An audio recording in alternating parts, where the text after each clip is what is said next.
Wait for him to come in. What's up, my brother? Yeah, good. How are you? I'm fine, and you? I'm well. First, thank you for joining us. Thank you yourself for inviting me. My pleasure. You do amazing work. Oh, thank you. It's a lot of hard work behind, eh? Many years of sacrifice and hard work. Absolutely. So, introduce yourself. Tell us what you do, where you're from. Okay, I have a long story. Wait a second. My name is Beesham Soogrim. Okay, hold on, Beesham. What we're going to do first is you're going to introduce yourself, where you are, and what you do. Then I'm going to ask you some questions, and then you can tell your story. Okay. All right. So I introduce myself, who I am. Yes. Okay. Yes. So I am Beesham Soogrim, born on the beautiful island of Mauritius. Whoa. Yeah. Nice. But 36 years ago, I moved to Sweden. All right. Okay. So actually, I'm a vegetarian chef. From this is my profession, and the baking. Today, I'm both a chef and a master baker. Where this profession has brought me around the world, even to USA. You know, I've been to Maine 2 times, to Lincolnville and Portland. All right, now, hold it right there. Yeah. That's enough. So I'm going to ask you the questions. We get to know you a little bit, and then I give it back to you to tell your story. Yeah, okay. Yeah. All right, okay. What word or phrase do you overuse?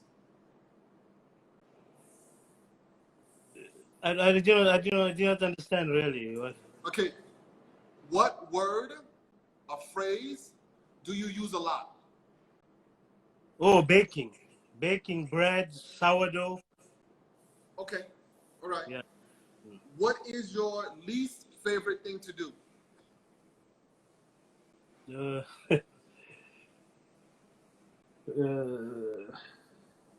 Difficult. I like to do a lot of things, you know.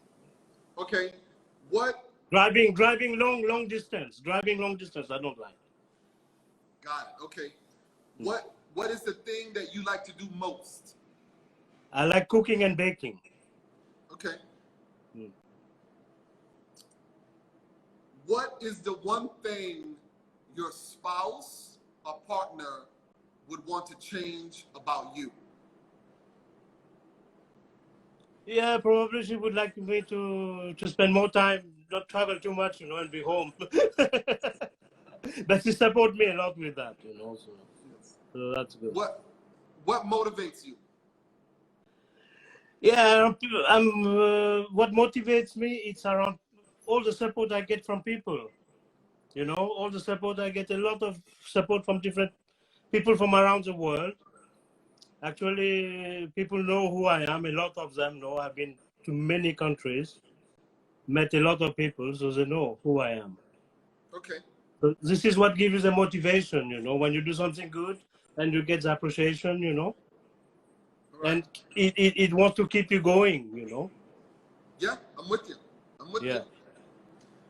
What aggravates you the most? What? I did not hear you. What aggravates you the most?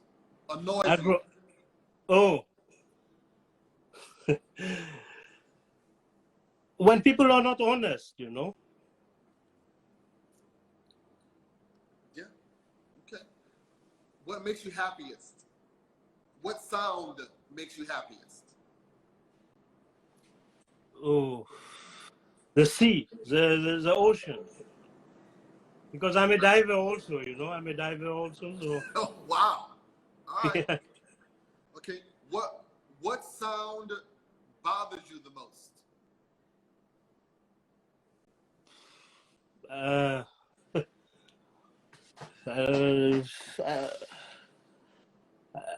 don't know what to say really, just to pop up in the. All right. Okay. What profession, other than your own, would you like to try? Become a dive master, probably. Okay. A dive master, you know, to teach people how to do diving. Got it. Yeah. What is it about your personality that drives your profession, your business? Oh, my personality. I'm a very strong person. I don't give up so easily. You know, 2 months ago, my last Instagram account got hacked. And you see, in 2 months now, I'm getting a lot of followers. I have built up the account very quick. So I don't give up so easily. I'm a very strong person. I just keep fighting. You should never give up so easily, you know. Yes. What would you want on your tombstone?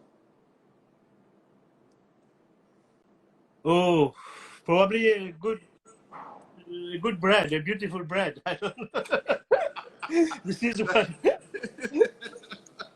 with a sourdough cup, you know, a sourdough cup and a beautiful bread. All right. What is it about your personality that you think hinders or maybe a problem for your business? Oh, I mean, now we are living in a very difficult situation, how it is. But for my personality, I'm getting older and the body doesn't work the same. You don't have the same physical. This can be a hindrance, you know, that you get some illness or some sickness or whatever, you cannot continue anymore. Right. Okay. Yeah. If you were to travel cross country on a motorcycle, who would it be with? Oh, I don't like motorcycle, unfortunately. With a car, probably. Okay. Who would you go with in the car? I'll take my partner with me, I think. Okay. Yeah. All right. When was the last time you cried? Oh, maybe a week ago, I was watching a documentary that was very sentimental, you know, so a Indian documentary, so it was very touchable.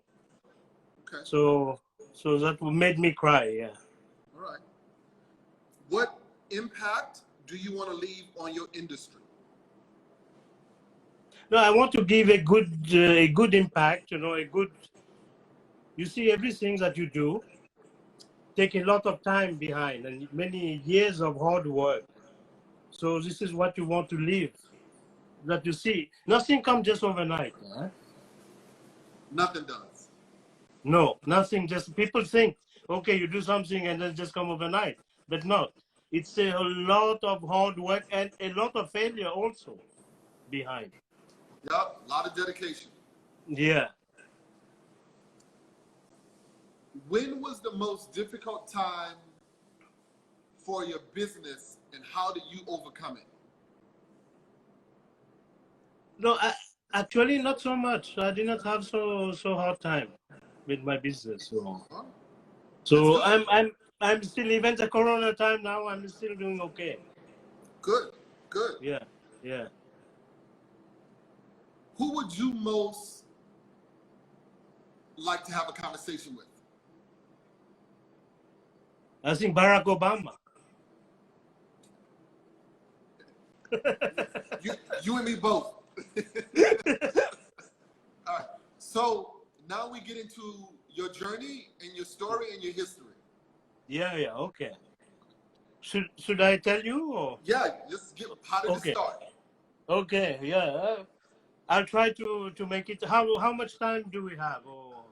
We have until the hour, and if you want, we can go to the next hour. Okay, so we'll see. So at 60 minutes, Instagram stops us, and then we can get back on and start again. Okay. But we'll see how long we can get, you know, I don't know. But you see, as I was saying, that nothing comes overnight. People need to work very hard. It is just like, you know, it's a small seeds. You have to plant it. You have to water it. You have to take nicely care of it. And after many years, then you can take the fruit. Maybe. Yeah, maybe if you have some fruits. But this is what I see from me. You know, I started very young. I never went to a baking school. I never went to a cooking school. Everything I learned by the hard way, by joining apprentice with good people, with good workers. Be there and see and observe and Okay, learn. so tell me, when was your first job? How old were you when you got your first job? Oh, I was 18 years old. Yeah. I'm 57 now, so I was 18 years old when I had the first job. So it started in Mauritius, the beautiful island where I born. And then right after 2 years after I moved to India, I was, like searching, I went to the travel India to meet a lot of people, to work voluntarily. I was, a young guy, you don't know how life is going to be. So I spent 3 years in India. So what did you do in India? Oh, just travel around, and sometimes help in the temples, help in the temples. This is where actually I learned from the monks. From monks, I learned how to cook, and to know the meaning of life, how you have to be good with people and how to see your surrounding. So actually this time in India gave me a lot of realization and a lot of strength also. Okay. So this is how it started. So actually this is how it started, and then after India, I moved to South Africa. I was working there for 1.5 years, 2 years. So what did you do in South Africa? Oh, working in a restaurant. Yeah. Yeah. It's like family restaurant. I was working there. And then after that, I moved to Sweden. Okay. So since I moved to Sweden, then I started also in the restoration business. And since I am a chef, I'm a cook, I was doing that. I discovered the baking was always there in my feeling, in my hands. So baking has been there for like 35 years, But only one thing. I started like with a sourdough like almost 20 years ago. And then I built it up slowly. And around 7-8 years ago, I started traveling the world to do workshops. But I waited. I could do it already maybe 10 years, 12 years ago, but I wanted to know it good. You don't get perfect. You don't become perfect anyway. I still do mistakes. I'm not perfect. You make a dough and tomorrow maybe it doesn't work as it's supposed to do, because it's a living thing. I don't know if you know so much about sourdough, but if you work with sourdough, it's a bacterial cultural, which is very alive. Yep. And there's so much things that decide how the good result going to come in the end. So you moved to Sweden, and did you start out as a vegetarian chef? Yeah, because I was born in a Hindu family. I'm still a vegetarian, so it was from the culture, from the religion. So this is I work on always in the vegetarian restaurants. So. Okay, all right, I'm vegetarian as well. Okay. So you work in vegetarian restaurants, and did you start working with the sourdough then, or did it come? No. After 10 years, after 10, 12 years, I started with the sourdough. But before that, I was baking. I had the passion for baking, like everybody do with yeast, You bake with yeast, and like normal, you make a bread, you put a lot of yeast, and you start making bread in 2-3 hours, you have the bread ready made. But when you eat that bread, now people start understanding more and more, why we have to eat the sourdough bread. I will explain with that a little bit later what happened with the process, with the fermentation. I never do a bread today that take less than 24 hours because I want it to go very slow to break down all the protein in the flour, and then only then the body can digest or take all the minerals, the vitamins. When the slow fermentation is done, this is what the benefits of sourdough. Actually, it is proven. There's one research from here, a university in Sweden here, and one research in the US has proven the sourdough bread is more healthier for us to eat. Because if you take a grains, if you take a whole grains, only the animal can eat it. But if we human being eating it, we cannot digest it properly. We have to break it down. By break it down, what we do, we mix flour, we mix the bacteria culture in it, and let it ferment slowly. And then when you bake it, then you get all the vitamins and the minerals. So, at what point did you learn that? Oh, that was almost 20 years ago. And I have still my bacteria, my sourdough culture is with me 20 years ago. I take nicely care of it. You have seen the video I have, it traveled with me all over the world. It's a crazy one. I call it Beesham. It doesn't matter what flour I use, what water I use, what temperature. I've been to Israel, I've been to Kuwait, I've been to India, with it. And some place you have the weekend flour, and like in the US, when I was there, you have the best flours there, very strong flour, very, and doesn't matter wherever I bring it. I travel, I want to let people know, I travel with 150 grams of sourdough starter. In 2 days, when my workshop is over, I have baked 150 kilo of dough. In 2 days. Wow. So this is something you need to, it takes time. It takes time to understand, because how to work with it. I get a lot of questions from people every day. Oh, my starter. Like somebody wrote me yesterday, oh, I just got the starter and then it was growing and then it went down, nothing happened. I said, there's nothing wrong with that. You just have to learn how to take care of it. That's it.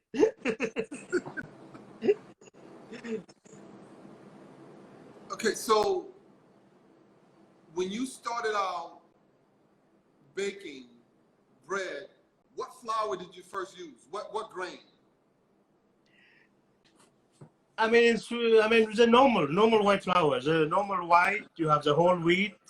Rye, I did not know so much till I came to Sweden. I did not know about rye so much. But now I know so much about flour, because here I'm working a few years back. I work with a project called Our Beloved Bread, where the researcher has taken 35 years to cultivate heritage grains. Today I work a lot with heritage grains and organic grains. So we used to grow every summer. Still we have this year over 200-300 varieties to do small tests growing. Of grain? Grain, yeah. Wow. 1 year we had, around 6 years back, we had 550 varieties. So all the seeds from all over the world, it's come like a seed bank here. And we try to grow and see which one adapt to the climate we have here. Even we have one famous grains that come from Sweden called Ålands wheat. Now I see it is very famous in USA. You have one mill called Maine Grains in Maine there. They're selling these grains actually. It's a very, very beautiful grains with a beautiful color, with nice protein and very nice nutrition. Right. So right now, how many different grains do you all use now? And you take those grains and you mill those in the flour and you bake fresh bread. Yeah, not all the grains, because I cannot mill. I have a small mill. I can mill 10 kilo maybe. That's it. But all my grains I buy from a mill here. We have a mill which mill only heritage and organic grains. So normally I will use now the normal wheat, you know, organic wheat. I use only organic flours. We have spelt, we have emmer, we have different rye, we have end corn, we have barley, we have oats, you know. So you can, and then you can combine different ingredients to create the flavor of the product you want. So each product, you know, like here in the Nordic country, Sweden, Denmark, Norway, Germany, Finland, Russia, you know, people eat a lot of rye bread here. Okay. Like in the south of Europe, they will eat more white bread, like France, Italy. They go more lighter bread, white bread. But here in the Nordic country, people will eat more whole wheat, whole rye, more dense bread. Right. Yeah, but there's nothing wrong with that because every bread has a purpose and has its character at the time of the time, you know. Because if you live in a cold country here like Sweden, you eat the dense bread, the rye bread, it will keep you many hours because you're doing hard work, like, you know. And if you eat the light white bread, it will just very short you start getting hungry again. But I bake all kinds of breads. Is there a certain flour that you prefer to bake with, and why? Yeah. I like the Ålands wheat, like we have in Sweden here, and spelt is good. Spelt emmer, even encorn. Encorn is very nice because encorn is the original of all grains. Encorn is the father. It is the father of all grains. He's the original. From encorn came all the other grains. Okay. Yeah. And it's give a very nice character, color, flavor to the bread that you bake off. Yeah. Now, with these grains, do you also make cakes and pastries or just breads? No, with a white flour, you can make cakes. Okay. And for the pastry, you need a special flour. Eh? Okay. Yeah. Right. Pastry, you need more fine flour, like to make croissant and Danish. You need more strong flour, but that you can still, here in Sweden, we have very good flour. You can get a lot of variety of different flour. We have different meal, and it's grown different part of Sweden. So I live in the south of Sweden to the border of Denmark. So here we have a lot of sun. It's more sunny here than the north. The north it get more colder, but there you can get the grains that work for a different purpose than the grains that we have in the south. How does your workshops work when you travel all over the country? Yeah, actually, I've been doing workshops mostly outside Sweden, but I've been doing once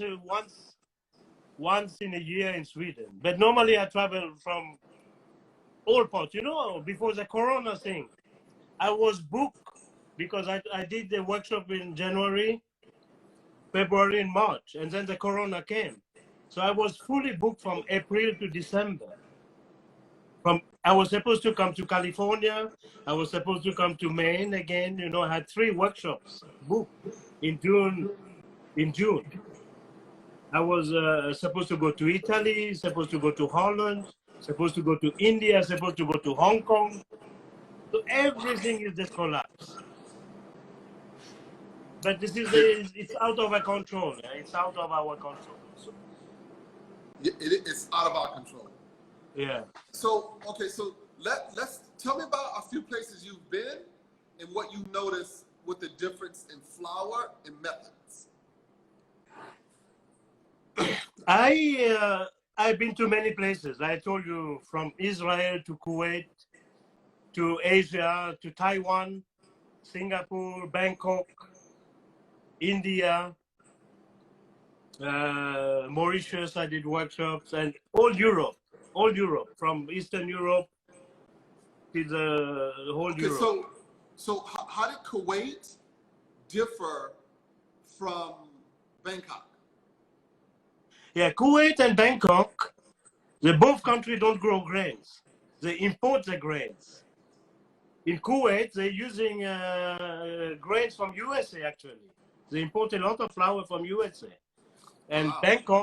Bangkok importing a lot from Japan and Taiwan, because they don't grow their own.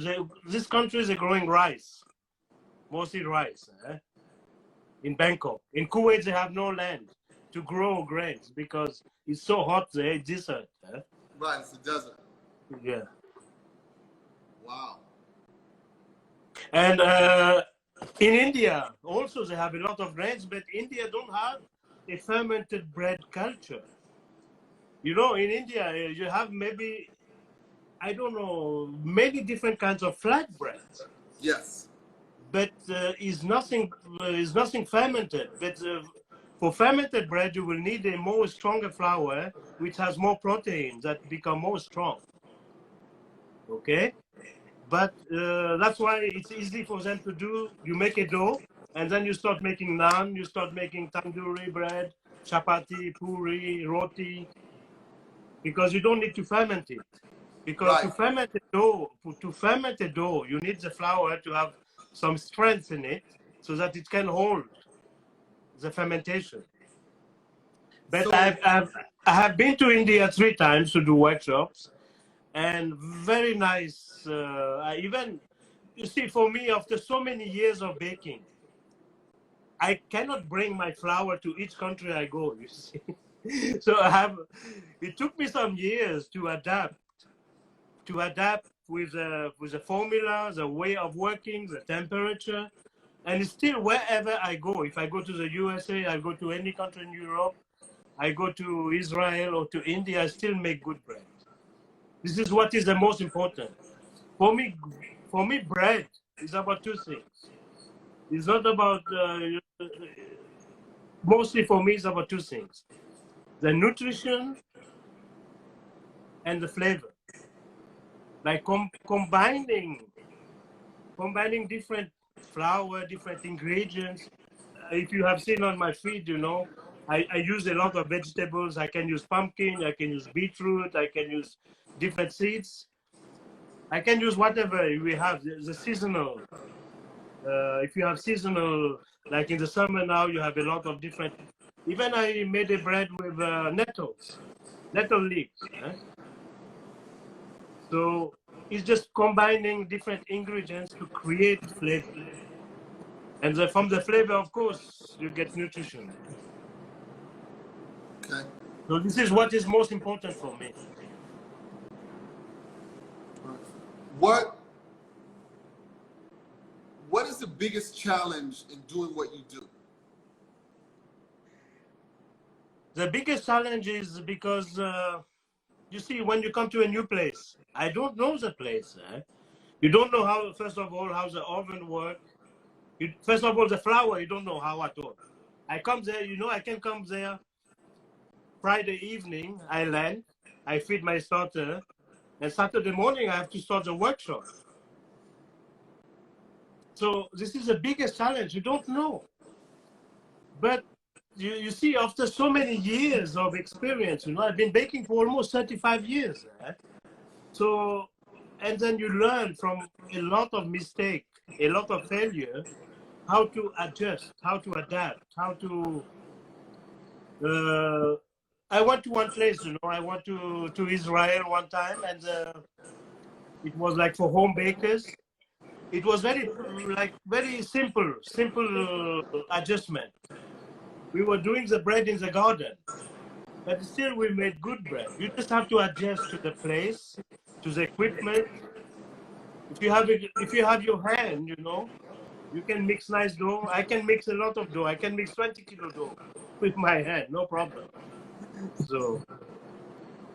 So this is the biggest challenge is you don't know what you're going, what equipment you have. But from very primitive place, a simple simple settlement to very advanced one. So you still can make good food. Yeah, that's it. When you know what you're doing, you make it work. Yeah, yeah. You just have to adjust. You just have to adjust to the place, to the time, to temperature. Temperature is so important. You know, so that's why with sourdough baking, we do cold fermentation. Eh? To control the fermentation, you put the dough in the fridge. Either you put it bulk, or you divide it, you shape, and you proof it in the fridge. So you have a temperature of here in Europe we use Celsius. Eh? So if I say 4 or 5 degrees Celsius, I don't know how much it is in Fahrenheit. I don't know. Maybe somebody else know, you know. But Right. so this is a simple way to control the fermentation. So in Sweden, how long have you been at the current place that you're working? Oh, 16 years, 16. You've been at this current Yeah. place for 16 years. Yeah, yeah, yeah. And you a chef and a bread baker. I'm a chef at the school. It's a Waldorf school, you know, Waldorf, education of the Waldorf. Rudolf Steiner. I'm a chef there. I've been doing that for 16 years. Back and forth, like in the 16 years, I was taking off, opening a restaurant in Oslo, Norway for 9 months. And I've been doing this for 16 years. And then I do the traveling and the baking workshop on the side. Right? So once a month, I will take off and do my workshop. This is my private business. So when I don't work for the school, you see now, people told me, oh, why you have not done that all the time? Somehow else I was thinking, maybe one day something will happen. And it's happened now with the corona situation. I still have a job, but still I can do other things. But now with the corona situation, I cannot travel so much. But I stopped selling my bread. People been asking for my bread for a long time. So once a week, I sell the bread to the local community here. And people are very happy. Very nice. Yeah. Maradu Mohan asks chefs, do you carry your starter culture to wherever you go? Yes. I don't bake without it. So and I am also one of the original members of the Quest for Sourdough. We have the sourdough library in Belgium, you know. So people probably don't know. My friend Carl, I was with him last September to Las Vegas. For the big bakery fair. I was there with him doing some demo. I was talking about the sourdough and I was baking there in the Las Vegas convention. So Carl, he's the sourdough librarian on Instagram. People can check him out. And he's traveling all over the world to collect sourdough to bring to the library. Very special ones. They must have some story behind that. Shilakamath 77, do you also sell your starter? No, I don't sell starter. I give the starter. Oh, so if she wanted it, you give it to her. You wouldn't sell it. I used to do that, send it around to people. Yeah, I will do that. Yeah, if she contact me, then definitely. I'll dry it and send it to her. So. Okay. Yeah. What advice would you give to someone who wants to bake bread? The simple advice is to, first of all, don't be yourself. First of all, we all different. We all have different feelings. Our hands work differently. Like I see on my workshop, I take one recipe, I give it to 10 people, and then I get 10 different results out of it, okay? Because we all work different. We all have different strengths, our hands, feeling, touch. You see, people asking me, you know, why I don't do online courses. I always answer, for me it's very important. First of all, to feel, to see, to taste, to touch, and to hear. This 5 sense of is very, very important. You know, behind the camera, I can do so many things. I can even cheat you, and no, you will not know. So that's why I don't do it. I prefer to do it live with people. Well, I go back to your questions. What advice I will give? Start very simple. Have a recipe and try to do it. First of all, try to understand about the sourdough starter. The fermentation is so important to understand, because sourdoughs can start fermenting and then after a few hours start collapsing, losing the strength. So you have to know when to use the sourdough in the dough. And some people can do it. From the first time they can make a great bread. But some people can take 10 times before they get a good result. So don't give up. Be yourself and just keep trying. Don't give up. I still do mistake. I still get, you know, I can make a dough and then I leave it in the fridge. When I come in the morning, it's overproof. Something happened to it because I cannot control it. But I know what I'm doing, because there's one thing we have. It depends what kind of bread you have to make. You use different amount of the starter. It's called inoculation. If I want to keep a dough for 48 hours, probably I use only 5% of the starter in the dough. But if I want to make a bread that will ferment in 24 hours, maybe I use 25%. I have recipes that I use 100%. I have recipe where I use 60% or 50%.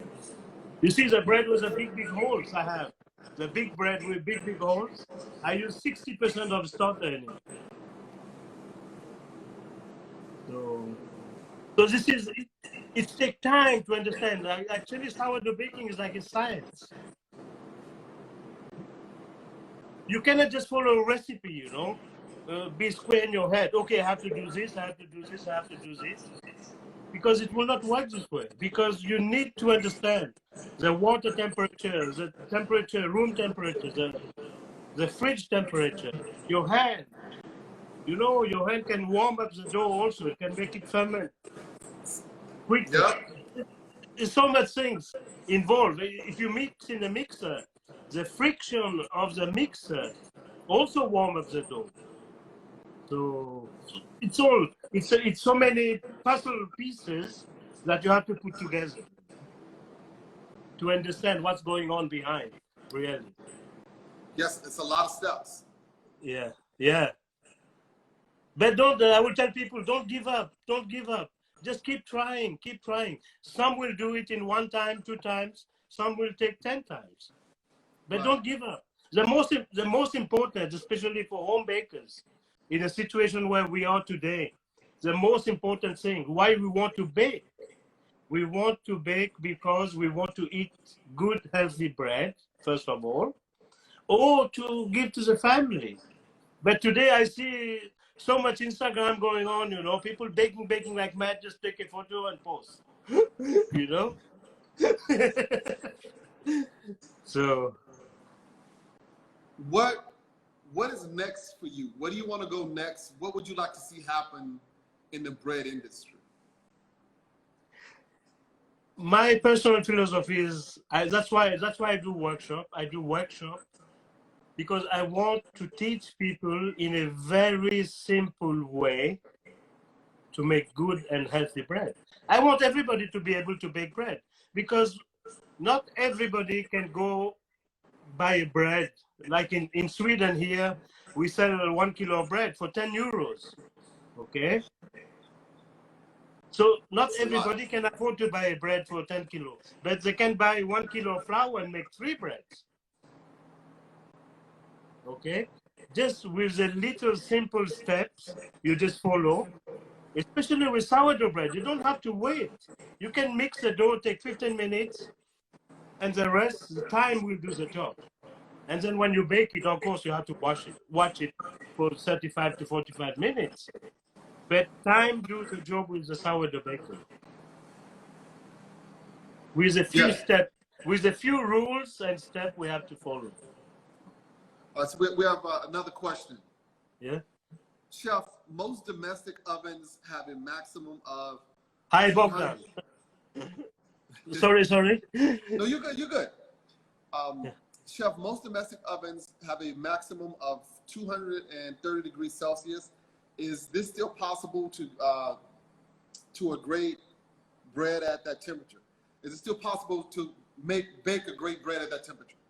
230 degrees Celsius? No. Normal home oven has 275. Okay. But if that person have 230 degrees Celsius, you can bake in iron pots, in Dutch oven. Or thick stone. You see, sometimes I don't bake at home so much. But if people go on my feed, they will see I have a slab of granite, thick like this. It's 11 kilo. It's a small piece of granite that fits in my oven, but it's 11 kilo. So one can bake either in a Dutch oven, in an iron pot, or with a good stone. You heat it up and then no problem. Okay. But normal household oven at home, I think the max you can go 275. And that's good enough? Yeah, that's plenty. It's good enough. Plenty. You see how many people, you have so many amazing bakers from all over the world baking amazing bread at home. Incredible. How much development it's been. Today with social media, with the internet, you get so much inspiration from people around the world. There's so many people out there take inspiration from. People are willing to share. I don't want to hide. You see, I get a lot of questions every day. Those who has asked me, I always answer. If I can, if I have the time, maybe not immediately, but I always answer the people. I don't want to keep anything. I want to share as much as possible. Because tomorrow, if I die, then I know I left something good. Yeah, it's part of your legacy. Yeah, this is what I want to do. I want to teach people in a simple way. You can bake good, healthy bread at home. Oh, I don't teach only home bakers. I teach a lot of professional people also, okay? But I was in Greece, there was one baker baking for 45 years on that workshop, but he did not know nothing about sourdough. So you see, you go to the old school, you learn everything. But he was very happy to get another philosophy, another way of doing things. Is this possibility that you can make a dough and put it in the fridge and take care of it next day? Because if you go to the normal school, they tell you, put the flour in the mixer, put a lot of yeast. After 2 hours, you start shaping, and then you bake. In 3 hours, you have bread. The big industry today, I have seen big industry in Dubai and Kuwait. I have seen some videos. They're making a bread, I think in USA also, from start to finish, 45 minutes. So imagine now what happened when you eat this. That's why it's a lot of disease, about celiac disease in the world. First of all, there's no fermentation. And the grains that they're growing, it's a lot of pesticides spreading on the field, spraying. You see, when I was a child, you see grains in the field, it was very high like this. But today when you drive, you see they're very low like this, 30 centimeter, 40 centimeter max. And one thing is very important I want to say also is, since I work with the heritage grains, you can see the heritage grains, they goes very high, almost 2 meters high. So that means the disease, the insect cannot attack the grains, and the root system go up to 3 meters. That means you can take all the nutrition and the minerals through the root system. But the normal modern grains, the root system is very short. So that's why you don't have so much nutrition there. And you see how people are putting all kinds of stuff. If you go to the supermarket, you know, read on the label, bread label, even here in Sweden, you have 39 ingredients in one loaf of bread. What is that? Is that healthy for you? No, and most of that stuff is not even edible. No, that's the thing. That's the thing. You cannot eat it, you know. So okay, when you bake bread, how many ingredients do you put in it?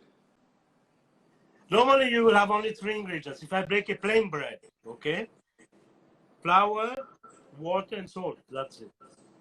That's it. That's it.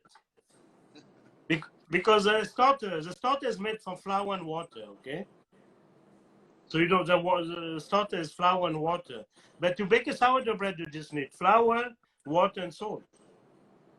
Now, if you want to make a flavor bread, you know, if you want to make spinach bread, seeds bread, or beetroot bread, or pumpkin bread, potato bread, then you will add. It will call the extra ingredients. Yeah? Yeah, but that's only 1 extra, not 10 extra ingredients, right? Yeah, but it doesn't matter. But you can put different seeds, but it's become different ingredients. It's 1 ingredient here, 1 extra ingredient. Yes. But like the big industries are putting a lot of this, how you say, preservatives, a lot of yeast stuff. That the bread, you know, will keep fresh for 1 month, 2 months, you know. I mean, it's crazy. Huh? You see in France, you know, in France, people go and buy the bread. You see the bakery in France. They don't bake baguettes only one time. They bake baguettes from morning to evening. Every 1 hour, there's fresh baguettes coming out. Why? You know, because the people want to eat this bread. You need to eat it fresh. But here in Sweden, if I make a rye bread, dense bread, heavy bread, I can keep it for 1 week or 2 weeks, no problem. And still you can eat it if it's made in the right and proper way. I never knew that. I thought here the bread is so soft because it wasn't cooked 100%. Yeah, I think they use too much, a lot of the white flour, and they add a lot of gluten in it. The gluten will keep it more strong and make it soft. You can sit on it. You can take a loaf of this toast loaf, sit on it, and then you'll go back. Because I have so much, it's not natural anymore. Right. That's big, yeah. Wow. So it's definitely better for us to learn to cook bread at home. Yeah, the best thing is then you know what you have in your bread, okay?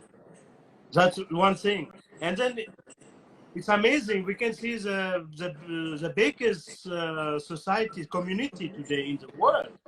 It's amazing. I would never think in Asia they don't have bread culture at all, but it's growing so much. You have amazing people baking amazing breads here.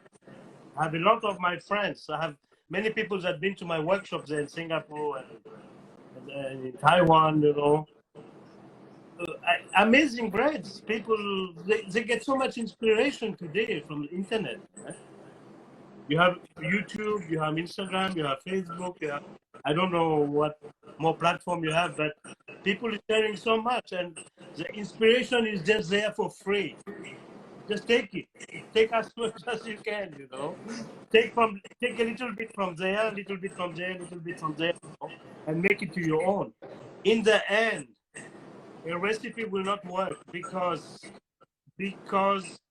flour is different, water are different, temperature are different, your starter are different, your hand feeling are different. So in the end, you will make your own bread. You will never be able to make the same. the same recipe as you got, as the same people. People once asked me, Chef, give me the recipe. I want to make the big holes. Okay, as I told them, do you have my hands? Do you have my starter? Do you have the flour I use? Do you have the oven that I bake this bread? No. You can make the recipe, but you will get something different or close to it.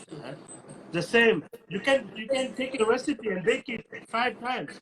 Each 5 times will become different. Something will change in it. Even it will look similar, but the flavor, something will happen to the recipe. So don't concentrate too much on recipe. Recipe is a guidance. Try to use a common sense adjustment, because it's also, I give you a recipe, it says 75%. For example, it said 75% hydration, but if I come to the US, I use 75% hydration, the dough become too dry. If I go to Asia, the dough become too wet because it's 2 different flour. So one need to adjust, you have to see how to adjust this recipe. So we have 60 seconds left. What do you want to do? Yeah, we can continue, no problem. All right. So we'll get off and we'll get back on and we'll talk to more people, see if they got more questions. Yeah. We can take some questions. We can take some questions after. So. All right. So we're going to get off now and we'll get right back on. Okay. And I'm going to save this on my page and it's also going to go to YouTube. Yeah, so thank you. Let's get off and get right back on. Yeah, right, okay. Thank you. So I'm back. Welcome back, brother. Same. And again, thank you very much for your time, your generosity, and your expertise. You are welcome. You are welcome. It's a pleasure. It's a pleasure to, in this difficult time today, to share something that is very little, and maybe to inspire some people also. I don't know. But, exactly. I used to do a lot of bread baking, but I tried to do it with everything whole wheat. And making the flour from the grain is a lot of work. Okay. It's not. If you come to me, then you will want to bake every day, Yeah, but see, that's the thing too. I was learning in my house, and it was, it's tougher to do anything when you don't have someone that knows. To show you. To guide you how to do, to do things in a very simple way. It's very, actually, sourdough bread is not difficult. It's not complicated, but you just have to follow a few steps. Okay, certain rules you just have to follow, and then once you get into it, there's one bread. I do sometimes on my workshop. I call it do nothing bread. It's called do nothing bread. You take the flour, the starter, the salt, the water, and everything put in a bowl.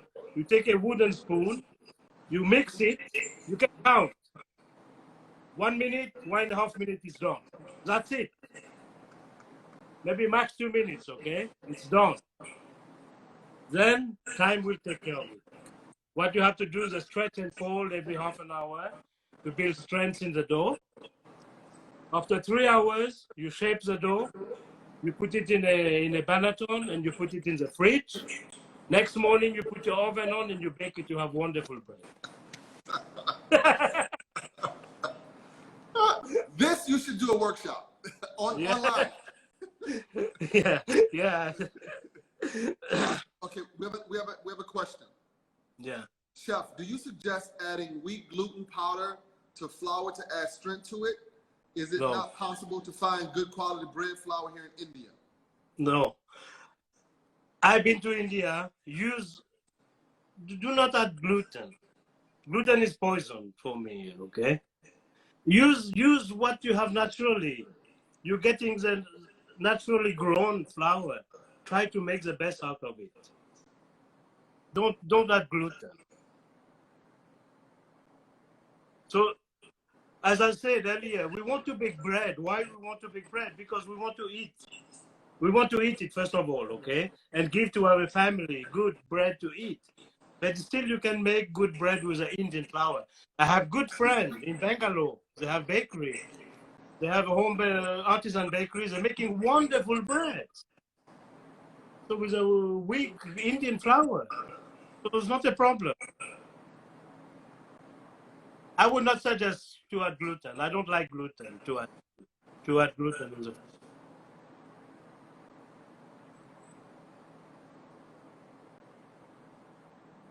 Any more questions? Let's see if we got some more questions coming in. Anna Artesian Bread said, thank you very much. She's a big supporter. She always support me, so thank you, Anna. No questions yet. I think the notification just went out that we're on. Okay.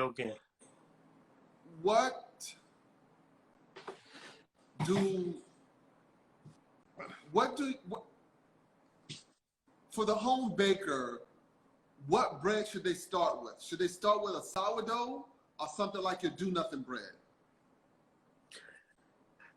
Oh, you can try both and see. You can start with a do-nothing bread, because probably for me it will take 2 minutes to mix this dough. Maybe for them it will take 5 to 7 minutes. Okay, so maybe 10 minutes. What we have to do is just to incorporate the starter, the flour, the water, the salt. Once we get a dough like it incorporate, then one can let it rest, and then start doing the stretch and fold. We call it stretch and fold. You have a bowl, you have the dough in the middle, and you pull it in the middle, from different sides. Then let it rest again and do that 3 to 4 times to build strength. We want to build strength in the dough. And then just as it is, you can just shape it, make a bowl or make a batter, a long bread. Put it in the fridge, cover it with plastic. We use plastic because to keep the moist. Okay? If you don't use plastic, it will dry in the oven, in the fridge. Yep. And the next day you heat up. Always when you have to bake it, heat up your oven first. Don't put your bread in a cold oven. Even your Dutch oven, your iron pot or your stone, you need to heat it up first, and then you bake it. And to give a good crust, you need to have the steam. You can use a pump spray or small spray, or you can have some coal. You have a special lava stone. You can put in a frying pan, iron pan, whatever. There's so much ideas out on the internet. Please go and check out on YouTube. There's many amazing people showing how you can do all this. Right. We had a question from, what's your advice to Indian home bakers? Indian home bakers, as I said, try to use your local ingredients that you have, except, if somebody is importing the flour. I think in Bombay and Delhi, I have friends that import flour from Europe or USA, I don't know. But try to use as local flour you have, the local ingredients, and try to make the best out of it. And remember, don't concentrate too much on recipes. As I said earlier, if the recipe tells you to use 75%, maybe your Indian flour cannot take 75%. It can take 68% or max 70%. So you need to adjust on that, the hydration. I work with very wet dough. If you have seen, people have seen my videos, my dough is always falling like a waterfall, and I still make good bread of it. I still can shape it. And people who have been to my workshop, they have seen, I can pull a dough almost 1.5 meters long. It can go up. Now here, someone says, you have the strongest starter I've ever seen. How did you achieve that? Yeah, this is a good question. If you have something valuable, what do you do, first of all, with it? You have to take nicely care of it. You have to take, it's like a precious thing. You have to take nicely care. By taking nicely care of it, is you feed it often. You feed it often, and you just take care of it. Refresh. You can use two words: refresh or feed. I don't know what fit better. And I do one thing that no books have ever tell people to do. It's come by experience. I never throw one drop of stuff. I never discard one drop of stuff. People know, they hear me now. I don't discard one drop. Imagine, I have seen other recipes from different books tell you to make so much starter and then you make 1/4 of it. And then what you do with the rest, what I do, I build up. If I need 10 kilo, I make 10 kilo. If I need 5 kilo, I make 5 kilo. If I need 300 grams, I make 3. So in this way, I plan my baking. I don't throw nothing.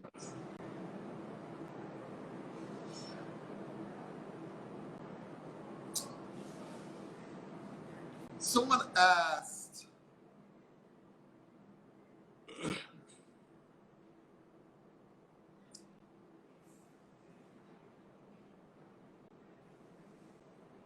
okay, I bake sourdough every day. What the best feed it twice a day or one time is enough? One time is enough.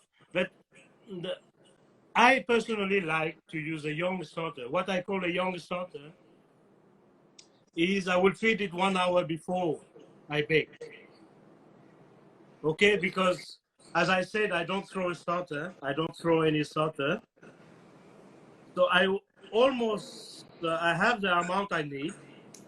I just do a refreshment. Since I don't have a pH meter. I don't have a pH meter. If I would take a starter that I fed last night and leave it overnight and going to make a dough in the morning, it will have more sourness. Okay? But if I take the same starter, I just refresh it with a little flour, little water, while I'm preparing my dough. In 1 hour, that same starter will become milder. So in this way, that's why I call a young starter. This way, I will always use a young starter in my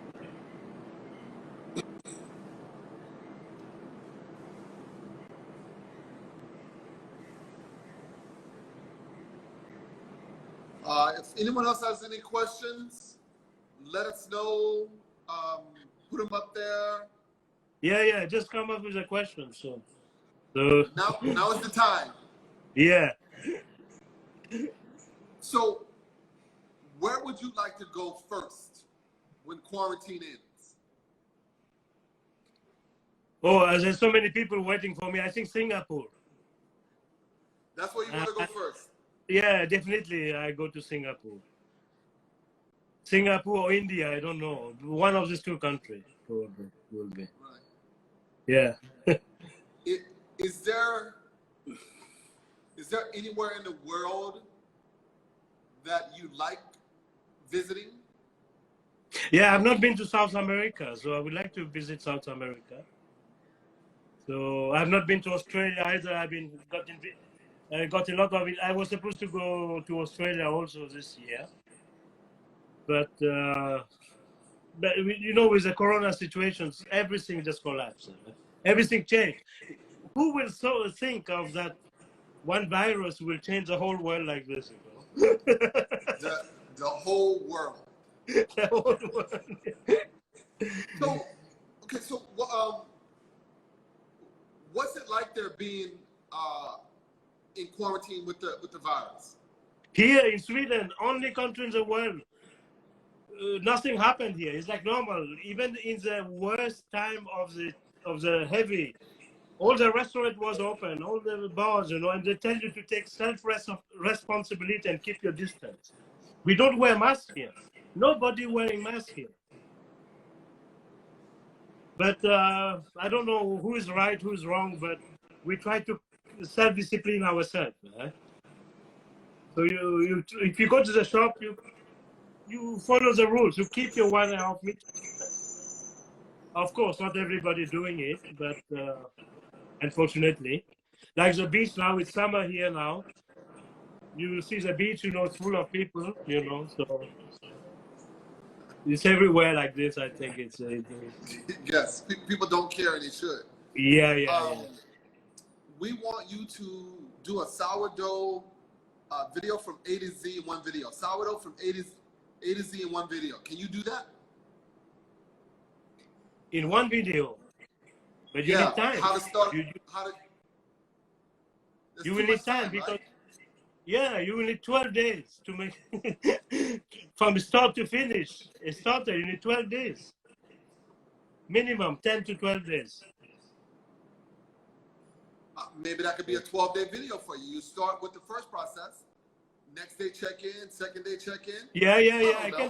I can do that. Why not? I can do it. And we can all follow along.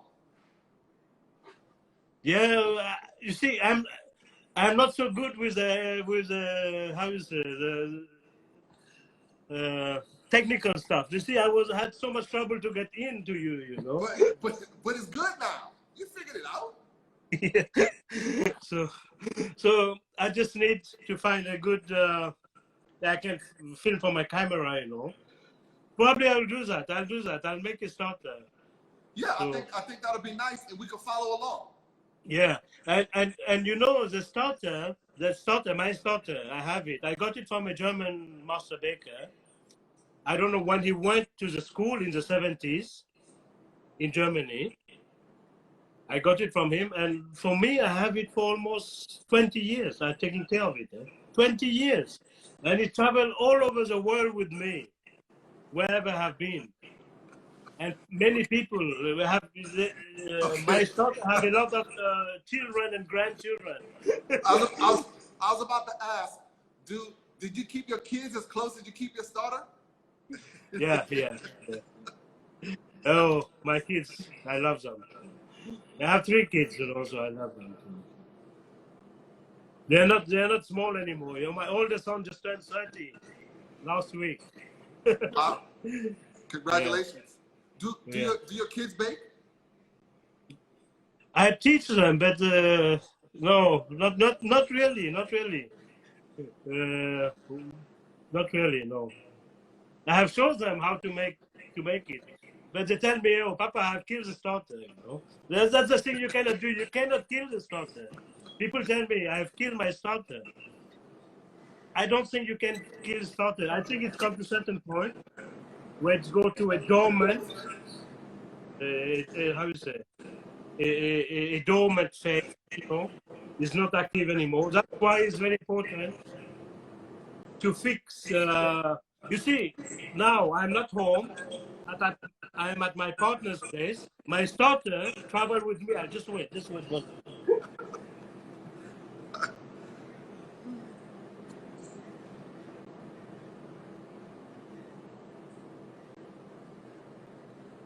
So I have the rice starter, I have my wheat starter. With this little amount of the starter, tomorrow I'll make 10 kilos. And then I'll start baking tomorrow afternoon. 300, 500 kilos, no problem with this. Okay, so I don't know what to do, So why is that with you right now? Because I need to take care of it. I need to refresh it. I need to feed it. So I'm not home for 1 week. It goes with me everywhere, wherever I go. So that's why people ask me why my starter is so strong. Because I refresh it often. I refresh my starter every day. It's like, and I don't follow any rules. I open it. You see, I not feed it yet, but so I just put a small spoon of flour and little water, sometimes no water, put it back in the fridge. That's it. Oh, so someone just asked that gluten question. In India, the flours are weak, low in protein. Do we have to add extra gluten to get a good bread? No, I would not do. You can make good bread with your local flour in India. Yeah. Next question is, what is the technique for steam in domestic oven? There's different. I was explaining earlier. There's many different ways. Today you have a pump spray, you a pressure spray. You can pressure it, and then you just press a button, and then fine spray will come. Okay, fine spray of water, or you can put an iron pan in the bottom of your oven, heat it up, and just pour little water on it to create steam. You can have lava stone in the bottom in the oven on a tray, heat it up. You put your bread in, pour some water on it, you'll create steam.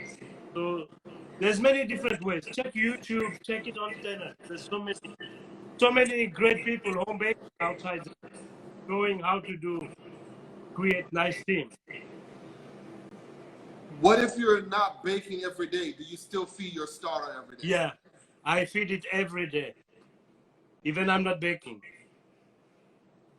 So that's why I don't need to feed it too much. I just need 1 spoon of flour in it. That's it, just to keep it going. You see, it's a alive thing. The bacteria. It's very simple. If the bacteria get food, they get happy. If you don't get food, they get sour. So if they get happy, they will give you good products, a good result, if it's, and people ask me many times, why my bread look like bricks? Why my bread is not rising?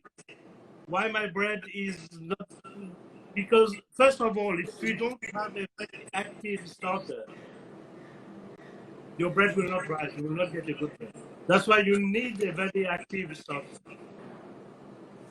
And always keep a backup. Keep a backup.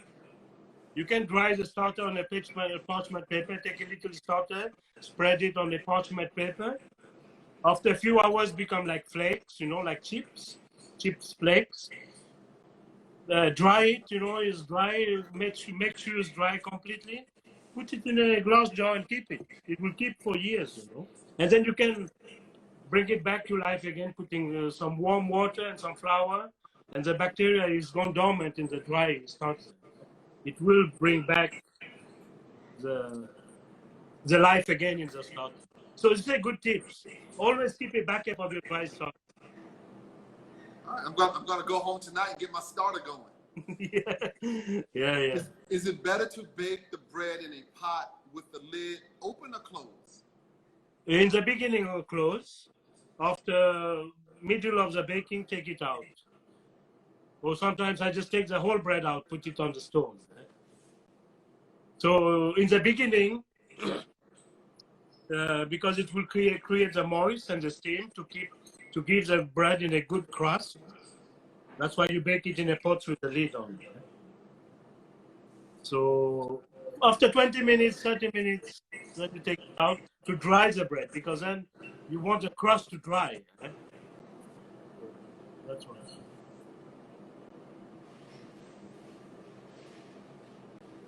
So I'm gonna try your technique in feeding my starter.